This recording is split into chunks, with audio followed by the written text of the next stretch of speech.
All right, Jordan, if you want to grab the screen, we can get started today. Okay.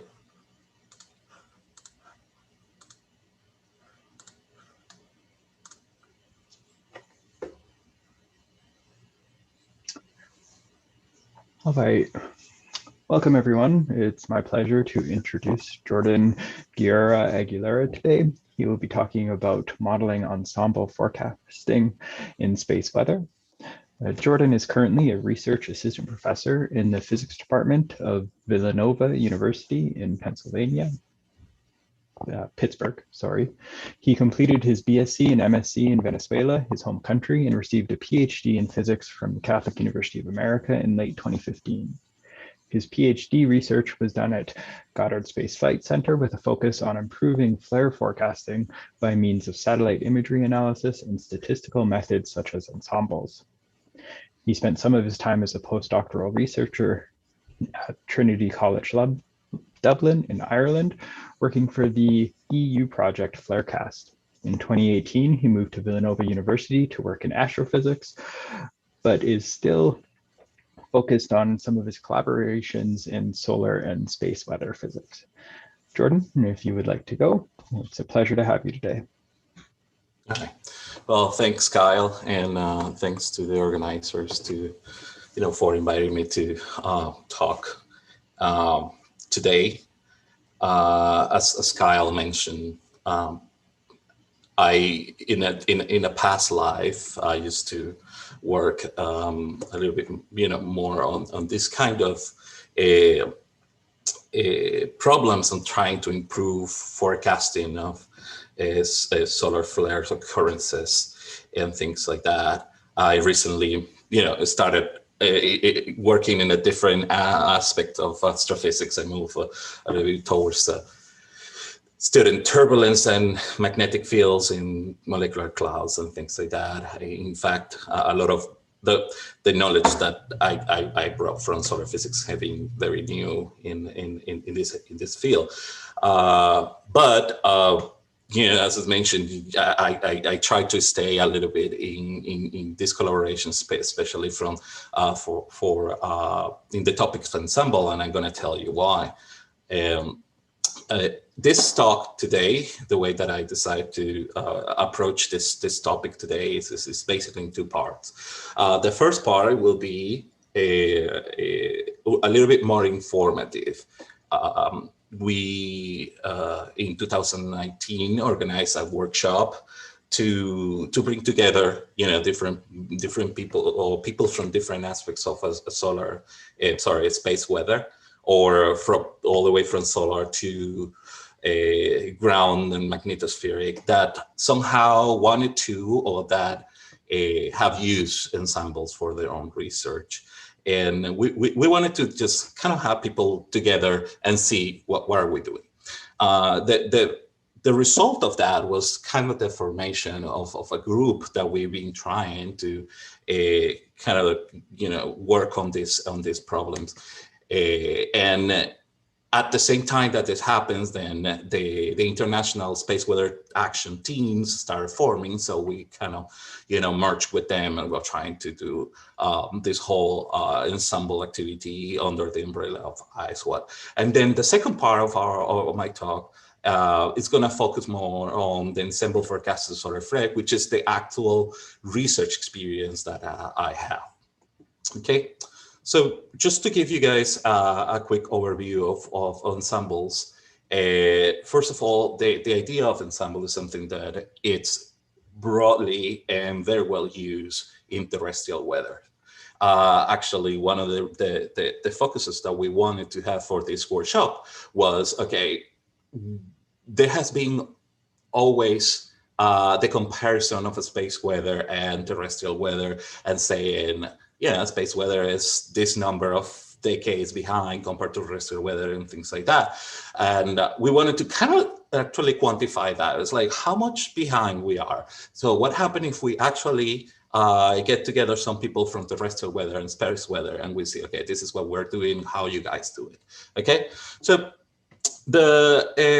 the advantage of using ensembles for forecasting in particular are mainly two. The first one is the fact that if you have some form of initial conditions, like in this diagram here, and you have a model that just takes value of this initial condition in this circle here kind of represents what is the uncertainty on your initial condition, and you just sample any values of that, and through your model, you see how that kind of maps into a forecast space.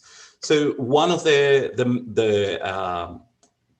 main advantages of Ensemble is that if you have a deterministic forecast to compare to, then the average of that, the average of creating or running your model several times with its slightly different initial conditions will be actually closer to that, the actual true state of the true state of what the forecasted event will be, right? The second big advantage is that even if for some reason your model, the average of your ensemble is not that close to the true state, at least there is a well-known relationship between the spread of the ensemble and the uncertainty on your forecast, which is what most of the time people want to use in order to give that uncertainty on the forecast. It's not in many cases, the spread of the forecast is not directly just the uncertainty of your forecast, of the spread of the ensemble, but is related to, okay? So, so far, I have worked with two types of ensembles, okay? And these are at least the two mains that I have seen to be used in the space weather, widely in the space weather. So there is the single model, ensemble, in which the different numbers of forecasts, like it's in this diagram, are basically created from one single model in which you just perturb the initial conditions, or you just changes value of certain free parameters. The idea is that once you create this n number of forecasts, then you can combine them somehow. The most straightforward is a formal linear combination by basically calculating some average, mean, or median, and that just creates a single value that then you can also associate an uncertainty to it. The other type of in this case in particular, it's this type of ensemble is very well used for CME modeling and solar wind conditions, in which you have a model that you can just you use certain input images from the sun or some form of in situ measurements, and then you can perturb those initial conditions, or you can tweak your parameter and create a numbers of input or ensemble members. The second type of ensembles are a multimodal input, or the case in which each one of these forecasts here are the members of your ensemble are created by different models in this case.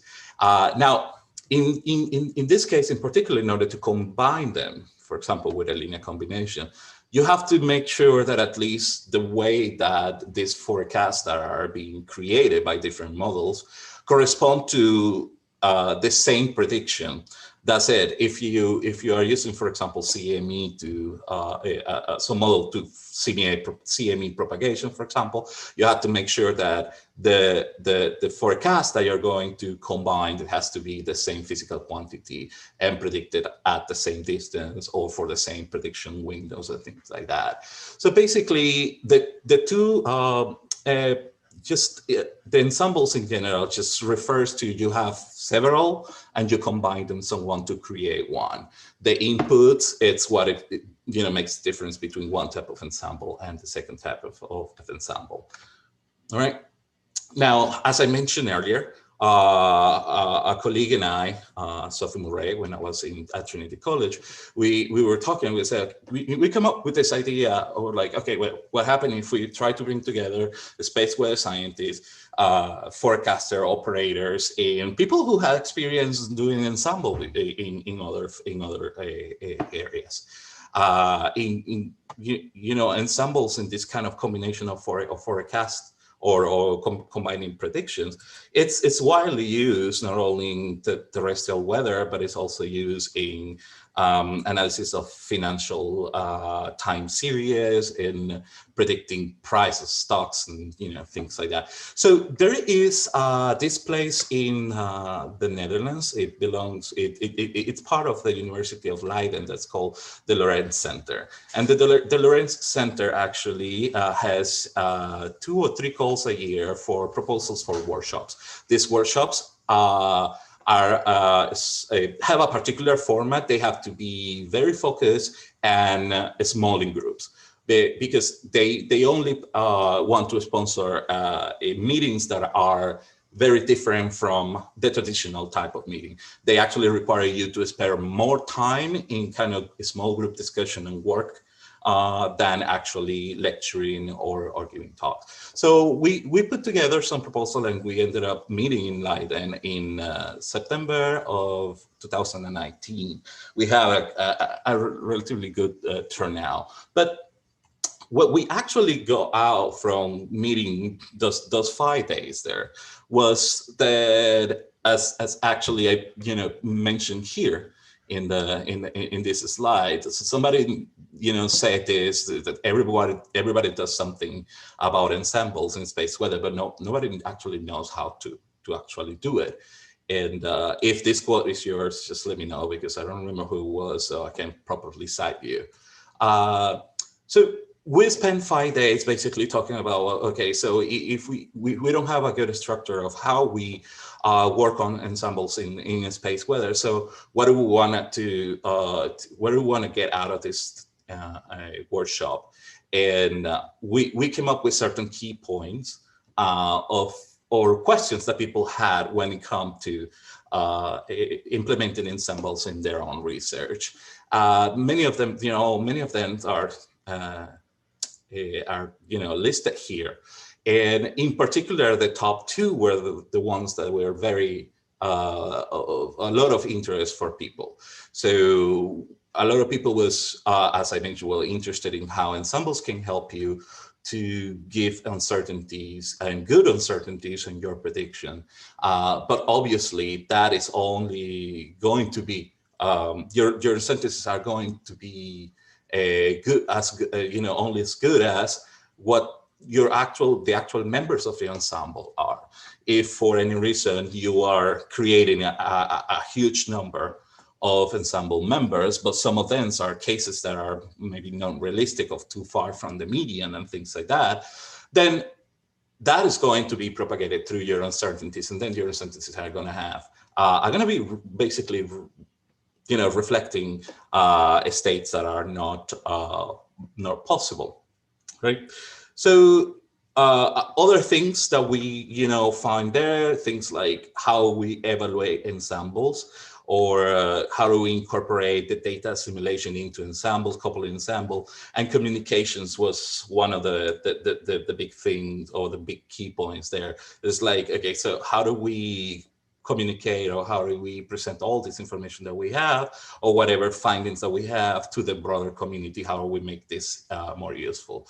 And that was when we said, okay, so how can we continue this activity? And we created this group that we call Tulips, just because we were in the Netherlands. And it comes to describe testing, understanding, leveraging ensemble predictions from space weather.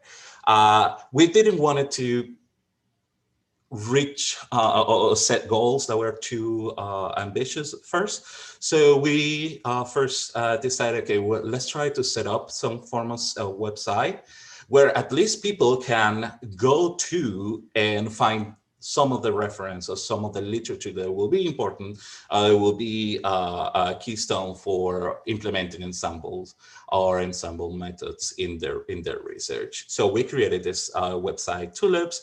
I have to say that it's still, broadly under construction, but there is some resources there that can be at least used by anyone who visited. Now, the second thing that we said is, okay, so once we also want to do our own, or we also wanted to provide information to the community, the broader community, based on results from research that we do regarding ensembles, okay? A second thing or second outcome that we were actually, we wrote a meeting report based on this workshop, and you can go there, this is the reference, you can go there and read more in detail what were, part of the top level discussions, and how you can get to the website, Tulips, and some of the activities that we did. But that was, this was like the first step on maybe letting the community, the broader community, know that we were trying to organize ourselves into studying or working out these ensembles in space weather. As I mentioned before, at a couple of months after we had the meeting in Leiden, the international space weather action teams started kicked off with a meeting in Cape Canaveral in Florida. And I hope that many of you at least have heard of the ISWAT teams and the actions and all that. So, because it's very broad and complex to explain, but it happens that we just sort of were all these ideas and the plan that we have for developing as part of the Tulips group fitted perfectly in one of the subgroups in the ISWAT structure. And so we basically registered with it, and this kind of meetings are really good, in my opinion, because people who participate in our group as modeling ensembles, they are also part of other groups where, like, they study their CME or flares or magnetosphere and things like that.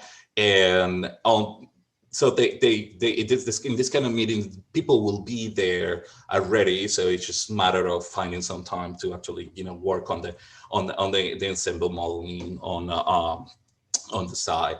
So one of the main goals that we set up for this meeting was like, okay, so how we move from just saying here is literature for you to read, and we actually try to give you more specific points of how to implement your ensemble depending on what system you're studying. And we came up with basically 3 phases for our plan, that basically each phase address a question in particular.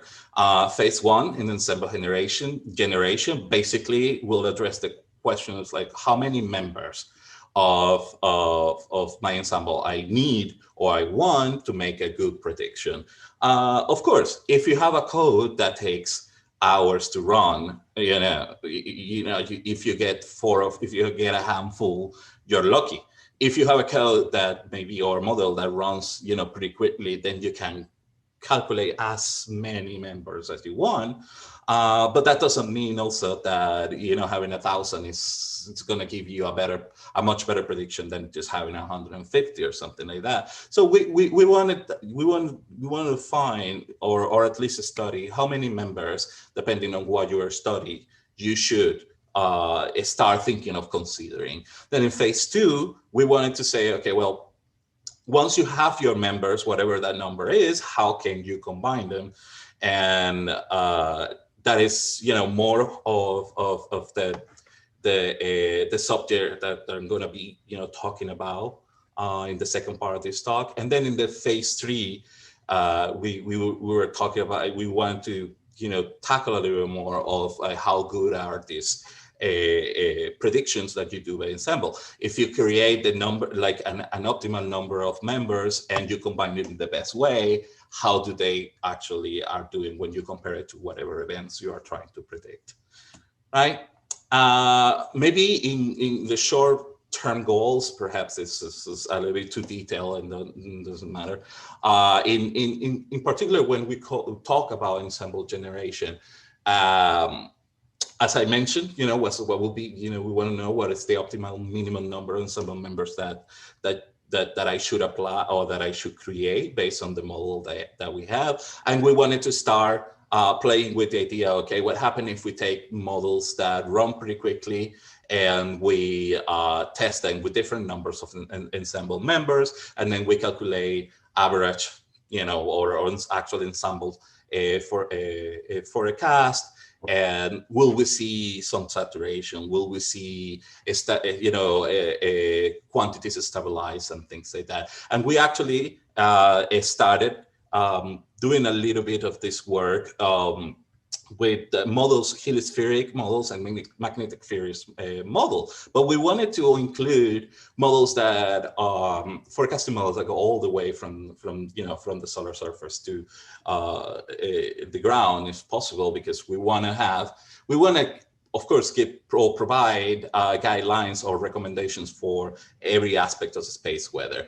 So this example, for example, was a test run by Christina Kay using her CME propagation model, in which she ran different models for different numbers ensemble members and different quantities that are the output of her model. Her model, you can then observe some of them are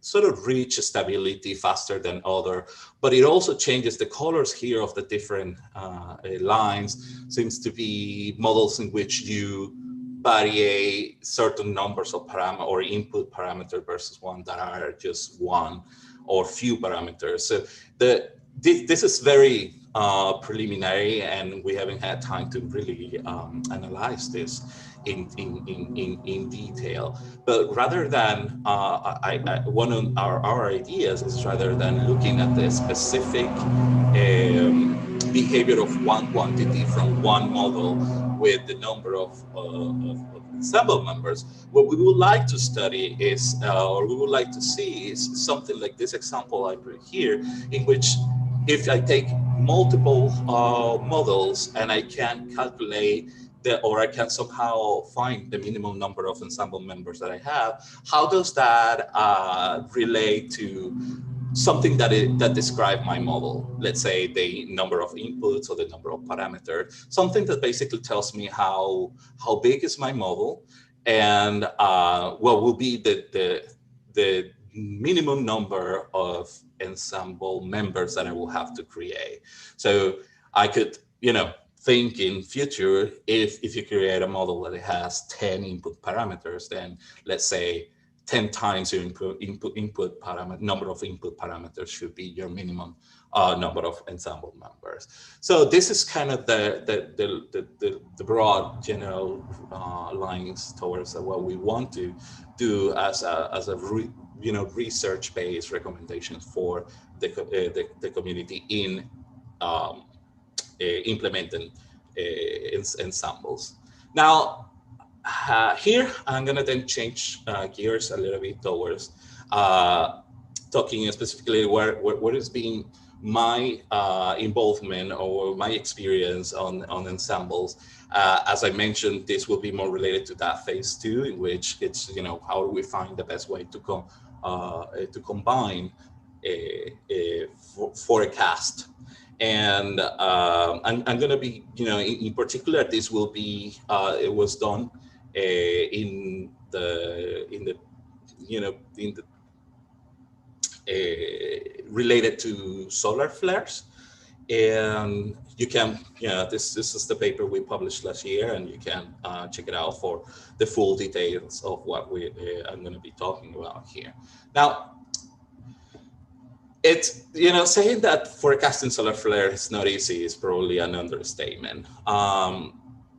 everybody knows that basically forecasting anything in space weather is really difficult. In particular, why I wanted to, or what I say this, it's related to this plot that I have here. So these are time series or a probability or probabilistic forecast created by these 5 different methods or softwares.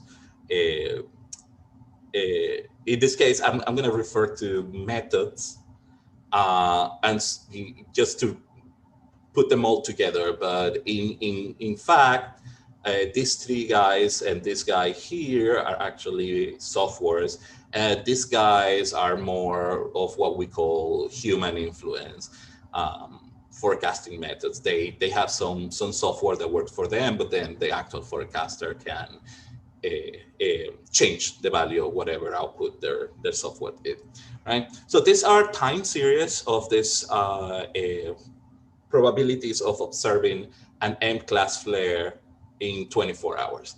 The vertical lines here in gray represent the actual flares that happened between January of 2014 and December 2016. So this span approximately three years, right? So just by looking at the time series here, it's relatively easy to see that although there is where in some cases when the probabilities are high in one method, you sort of see higher probabilities in one method in all methods. But then there's also some cases in which you see a completely different behavior in one of the methods versus the other. So for example, this time here, in which it was an actual quiet time for flare, all these methods down here seem to be predicting something that it didn't happen. So when you are a forecaster or a work at an operational center, you have access to these 6 methods, and you have one of the methods that is telling you something that might be different from what the other ones are telling you. You might ask yourself, what do I trust? And that could be very subjective. You might have more experience working with one method, and you might like that one more than others. But then our idea with Ensemble forecasting and solar flare is like, rather than having to find the one that is better, how about we take all these guys and we create one that is better than all of them, which is what actually ensembles do. Now, when you take all those 6 time series that you saw before and just basically take that data and create a histogram of them, this is basically so I calculated here the variance of when you basically beam the data in values of average probability. What I want to show this, okay, so from now on, I'm going to be talking about mainly M-class flares, because it's, during this 3 years period, there was more events of M-class flare than X-class flare. We did, and you can see the results in our paper. I studied also the X-class flares, and you can see the results have some tendencies, but the low statistics makes it very difficult to make like definitive conclusions. Okay, so when you look at this plot here, basically what comes up, what pops up clearly is that, I'm sorry. Well, if you have an active region or the conditions in the sun at some point are in a way that that it's very low probability that a flare will occur. That means that you are down here at this end of the distribution. It just seems like all the methods agree there will be no flare. You see, the variance around the average here is just really, really small. Now, if you are in the other extreme, in which you have a conditions on the solar surface that is really complex, you have something that, this is definitely going to produce active regions. Okay, most of the methods are here in the opposite extreme of the distribution, also say the same. Well, now what happened when you have something it's kind of in the middle here? You start seeing that methods are all over the place. They go from basically, say that around 50% of probability can actually be, well, anywhere between 10 to 90% or something like that. This is something not completely new. We knew from studying active regions that anything that is not clearly a very complex active region or a very simple active region is very different to basically separate the distributions of these two objects. But I just want to show with this that it's very well reflected in the values of this probabilistic forecast are created by different methods. Now, all right. In addition, okay, the fact that the forecasting solar flares is not easy has probably, made people think, okay, so maybe what we need is to have new methods and agreeing that use better data, or that being trained with more data, or that use a different physical quantity and things like that. And you can see here clearly that just after we started having really nice data with SDO, the number of new, the number of methods that were created and have been put out for the community to use for solar flare forecasting has increased, in an average of 2 a year, basically. And this was, pretty much made until 2018. So it is possible some new ones are, already out. The problem is that when you look, actually, you just calculate the correlation coefficient between those time series that I showed before, these guys are highly correlated. When I say highly correlated, it's 0.5 and higher, which means that a lot of them are actually using the same information to create a forecast, which is pretty clear since most of this, or the vast majority of the methods that we, that have been functioning for a while, use some form of imagery from the solar surface.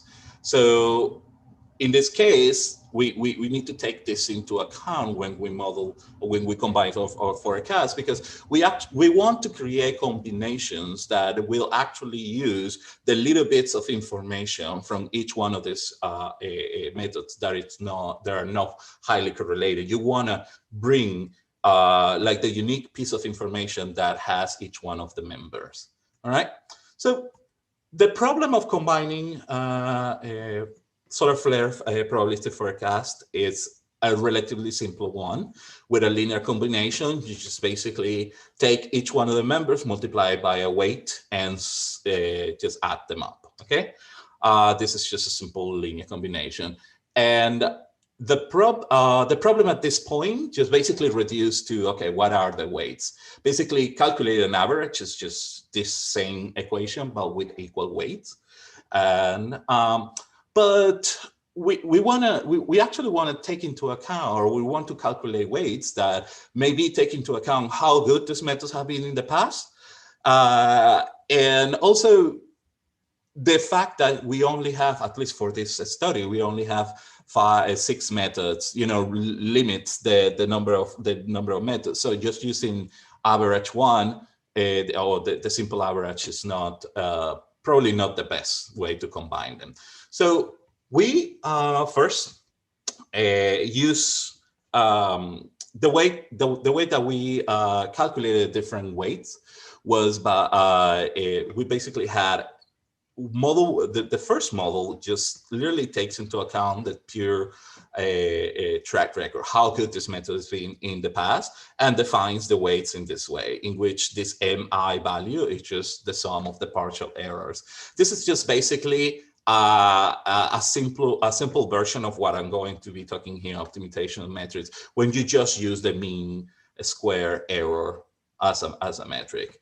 Now, since this result here is a very specific, it was found by a very specific way, we say, okay, what happened if we actually use a metric value that is more if natural, more used in space weather environments, and we optimize that metrics. The metrics basically takes whatever combination and the events, and you formulate a problem of just basically it's an optimization problem like this.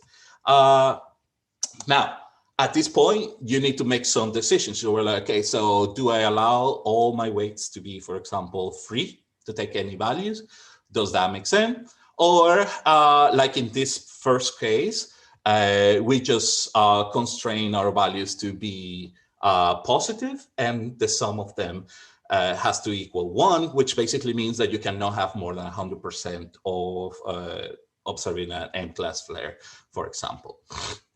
But there's also an alternative to this, and it's using which we call the unconstrained linear combination.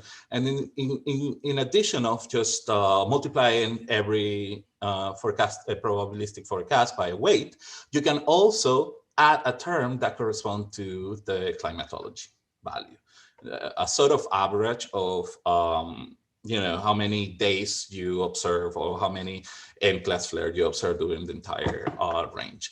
In this case, your climatology term or your climatology value sort of works as a baseline. You can either raise all the probabilities of lower it depending on the value. And in this case, we can actually allow the values, the individual values of the weights to be negative or positive, but the sum of those weights and the weight corresponding to the climatology value have to add up at 1. That we call it unconstrained in this case. It's because if you don't include the climatology value, then these guys are not constrained to add up to 1. Now, as I mentioned before, we needed to define a metric, and one thing that I've learned of working in space weather is depending who you ask, they will say I prefer this metric or I prefer that metric. So we decided to test different metrics and see what we get out of creating ensembles or solving this optimization problem using different metrics. We have 2 groups of metrics that we call probabilistic and categorical. I trust that you guys understand the difference between these two. But basically, it's in the categorical just basically involves an extra step of having to calculate the 2x2 a table to calculate this metrics before calculating the metrics itself. All right. Now, so what we obtained was, this is a simple example of what we got in the case of this plot. Kind of condense all 3 models of linear combination. This one is what we call the track record. Then we'll have the constrained linear combination, and then we have the unconstrained linear combination that you can see here. Then that some of the methods here have negative values. I want to, just make the point that when we try not to interpret negative value or negative weights on a method in particular as something that is negative or something that indicates that the method itself is not performing well, because it is actually with this negative value and the positive value that the linear combination is doing is optimizing the value of the metric. So we don't want to here really say this method. The end of this is not really say this method is better than the other based on the weights in particular that you obtain, but rather than looking at the weights that you get by optimization of the problem and say, okay, this particular combination just maximize or minimize, just optimize the value of that metric in particular. Now, one of the things that we do see as a trend in general is that there seems to be a large contribution in all the cases from the ensemble members that are, as I define, human influence. Okay. Now, when we look at the actual metric values of this optimization problems, so what we obtain is really interesting. in this plot, I'm going to show you what I have here in as a box and whiskers plot. It's basically the average, and it's basically the distribution of the metric calculated for each one of the ensemble members. So, and what the red and black dots here represent is the equal weight ensemble of the simple average plus and the optimized ensemble member. What I want to show you from this plot in particular is that the optimized, or the better, or the best ensemble, the optimal ensemble, always outperform the average of the in certain, or it has a higher a metric value than the average calculated amongst the members, than the one calculated using an equal weights and an equal weights ensemble. And that happens in most cases for probabilistics and categorical metrics. That's basically what that's what I'm trying to summarize in this slides here. And then the other thing, and that's why I only show here the unconstrained case, is that we found that when you use the unconstrained linear combination, your metrics are approximately 4% larger than in the case that is constrained, and 50% for X-class flares, but the X-class flare results suffer from sparse statistics. But what I'm trying to say is that I'm trying to get at is that unconstrained linear combinations seem to work better when you have good statistics. All right, now here. All right, so we wanted to see basically, but each one of the ensembles that we created, or each one of these metrics, and one of the particular linear combination schemes creates an ensemble prediction. And then we want to see, we kind of wanted to rank them. We was like, okay, so how can I say? So far we found, okay, that unconstrained linear combination work better. Okay, so what works better when I use probabilistic metrics, or when I use categorical metrics and things like that. So we can't really do like quite an evaluation of like a verification of these methods, but instead we just wanted to compare them. And in order to compare the performance of this guy, we decided to use these 4 quantities here that are, everybody use them and agrees that at this is something good to use. So we decided to just go with the Breyer score, reliability, resolution, and the ROC curve. And we calculated those values for each one of the ensembles. These 2 here are just an examples for probabilistic and categorical ensemble. But the actual result here is sort of summarized in this small table. So we observe that in the overall rank, we have that these metrics kind of come on top. All right. So these metrics here basically correspond to nonlinear correlation coefficient. This is a rank correlation coefficient type of the Breyer probabilistic version of the Breyer score, the linear correlation coefficient, a nonlinear correlation coefficient, a different nonlinear correlation coefficient, different from rho, it's called tau, and the ROC curve. Okay. So at this point, we can basically say, okay, so that based on this top rank that we have here, probabilistic metrics seem to show up more as basically performing better than these 4 metrics, that the unconstrained cases are definitely performing much better, and that somehow these metrics that are not commonly used in a space weather, especially in operations like the nonlinear correlation coefficient and things like that, are also showing up. And this is why we just call it mathematical metrics. But what I think it's more important than everything is that we created a total of 28 different ensembles. These are with the different models. And the equal weight ensemble, which is just the simple average, ranked 27 out of this 28. This is basically telling us that although creating a simple average from equal weight ensemble is slightly better, or might be slightly better than all the ensemble members, is still not the best combination. And it's worth to just explore a little bit of, how can you combine these guys to give you a better performance. All right.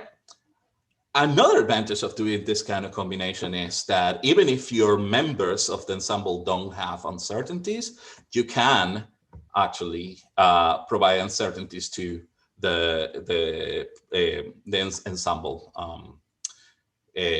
forecast. Okay, so we in this case we know that we have at least 3 sources of uncertainties in this case. One that comes from the statistical form of calculating, basically from the weighted mean. Okay, and there is it is expressed in this way. The uncertainty, this is just basically this is a form of a weighted standard deviation. Then we also have a contribution that comes from how well the weights are defined. In our study, in particular, what we did was that we implemented a Monte Carlo Markov chain algorithm to calculate to do the optimization of to find the optimal solution to the linear combination with the constraint. And we implemented that something like 500 times.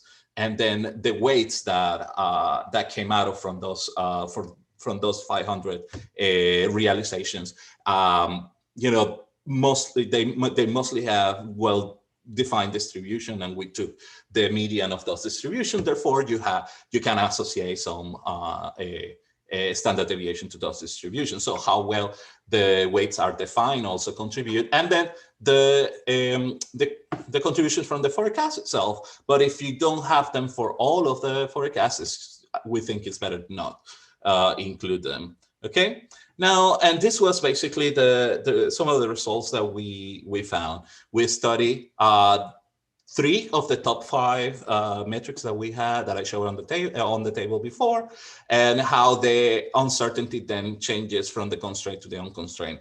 Again, the unconstrained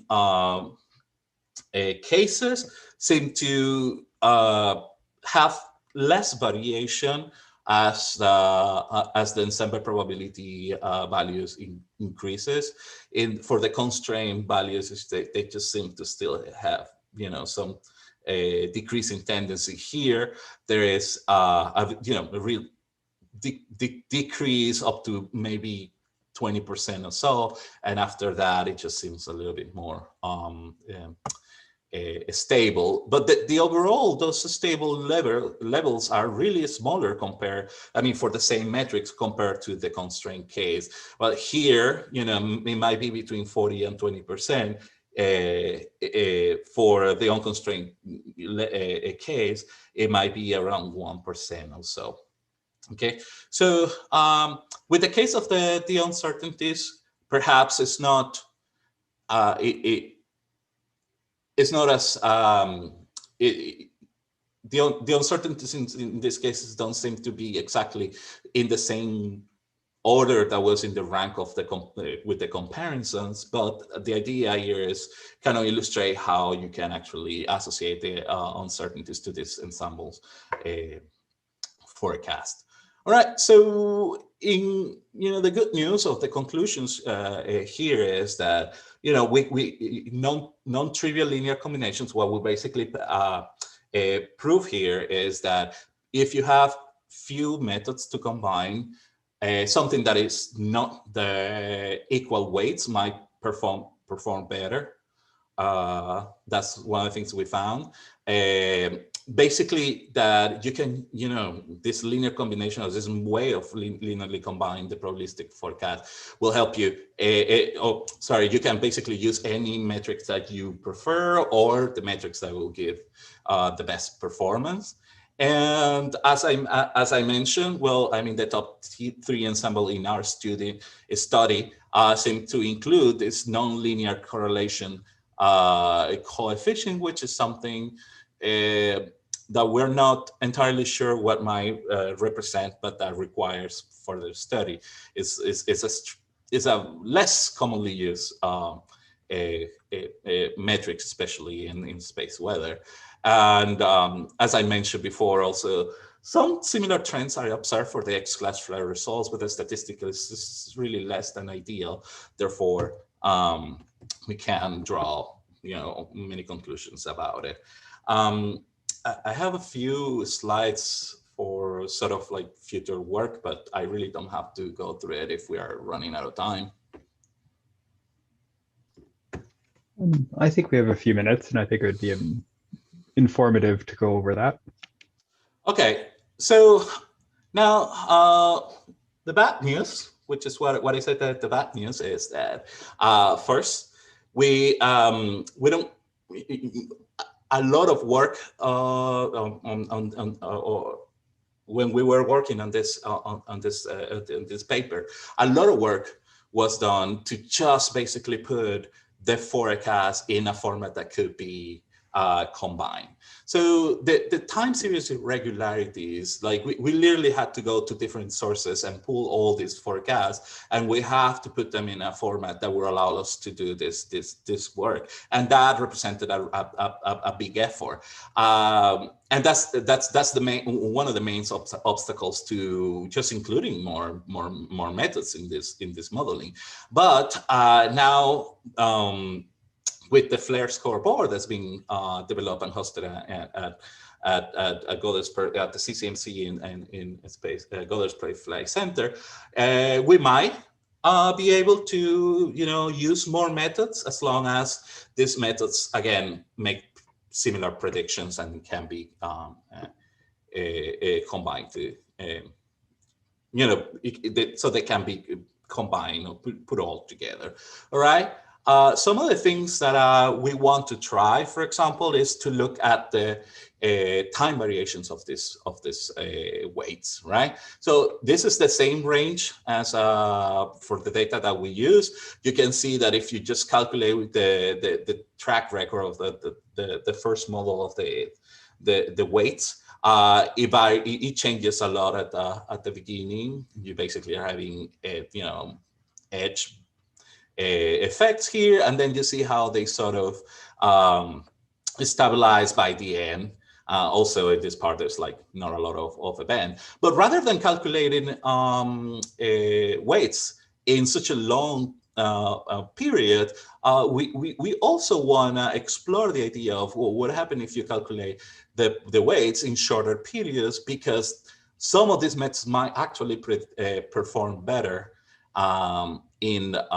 for very specific cases, and you want to capture that in your weighting scheme.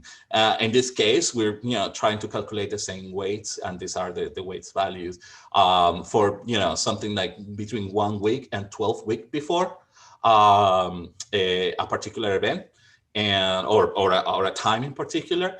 But we think that instead of just choosing a number of weeks, we should explore the idea, okay, what happens if you calculate the weights over whatever time it took to see 10 events before that time, and things like that. So these are ideas that we're tossing around a little bit, and we are also there's also the idea of that if you have a group of an ensemble, a group of members in which we know that these 4 here are software and these 2 are a human influence, it is possible also to construct things that are Ensemble inside Ensemble, because they are more similar to each other, and therefore combining them can create a better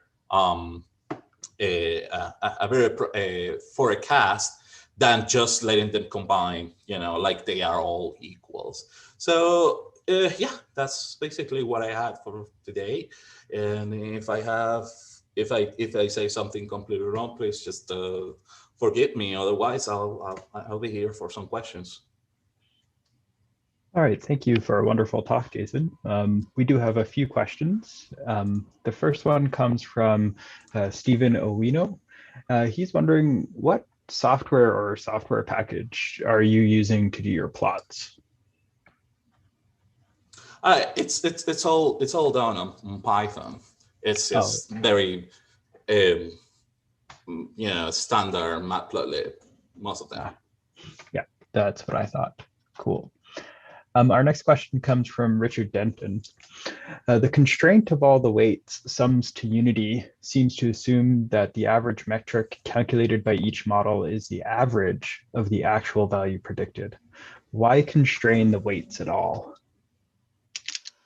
Well, that's actually a good question. The only reason why we did that was to sort of go sort of test progressively what happened when you know very well that if your weights are constrained to unity, the sum of all the terms will not be more than one. Therefore, you have like just 100% of probability, and that's easy to interpret. Okay, so in some cases, if you just let the weights to have any value, and you ended up with something that is higher than 100%, in some cases you could say, okay, well, that might be okay. Instead of observing one flare, you could be observing more than one flare or something like that. So we just kind of kept it a little bit simple. Okay, let's just start with the case in which they add to unity, and then okay, we can relax that constraint, but we also put bounds on that one to basically go between 1 and 1. We have considered the possibility of just letting them take any value. It's just that it will take a little of work to understand if you get probabilities that are higher than 100%. That makes sense. Our next question comes from Jason Schuster. He's curious about the Monte Carlo sampling and comparison of uncertainty in these models. Mm-hmm. Is there ever a metric that quantifies the uncertainty of the uncertainties in a kind of fractional sense? Would such a metric be useful, or maybe only self-referential? Oh, Jesus. Okay. I'm not an uncertainty of uncertainty. I feel like we asked that question at some point, and we are not really okay. So the uncertainties that come from the Monte Carlo sampling are simply the standard deviation of the distribution, of the posterior distribution. There is certainly, and this is something that we thought of, okay, there is certainly uncertainties that you can get for the weights in each one of your Monte Carlo runs that could be propagated through on the uncertainties of your weights, but we haven't really gotten that deep. Now, yeah, I mean, since the thing that we use the most to quantify how good your results from the Monte Carlo samples are, basically it's just monitoring the logarithm of the probability. We just look at whether the chains have converged, and they are just, all the random samplers are kind of are bound to a specific region, and that's monitored by a quantity, but we use it just as a reference to see whether the quality of the Monte Carlo sample is good enough. But there is not information from the individual uncertainties cannot propagate it through the uncertainties of the weight so far. Okay. So I have one last question. You mentioned the tulips group and the GitHub page, and you've also gone over a lot of different methods for combinations. Will the tulips GitHub page have some code to do this, or are there packages that already exist to do some of these metrics and ensemble combinations? Well, that is part of our plan to actually provide software as well. Because I'm not sure if part of our work when we did this flare forecast ensemble, we made our codes available, because the codes that we have so far worked for flare forecasting in particular, but it's part of our plan in the future to also provide softwares that are a little more general, that you can hopefully input a forecast, just like in a bag of forecasts, and they might be able to do this. At the moment, we don't have. It's part of our plan, and there might be some software, more general software that you can use for assembling, but I have not. I didn't use it for this work in particular. Okay, that's great to know. I think that'll be really helpful to the community. So thank you again for a wonderful talk. Next week, Janet Green will be finishing up our kind of talks surrounding space weather, and she'll be discussing the space radiation environment and its impacts on satellites. So we hope to see everyone next week, and thank you again for a wonderful talk, Jordan. Oh, thank you to you guys, and just to listen to me. For listening. Thank you. Have a wonderful week, everybody. Yeah. Bye-bye. Thanks, Jordan. Bye. All right.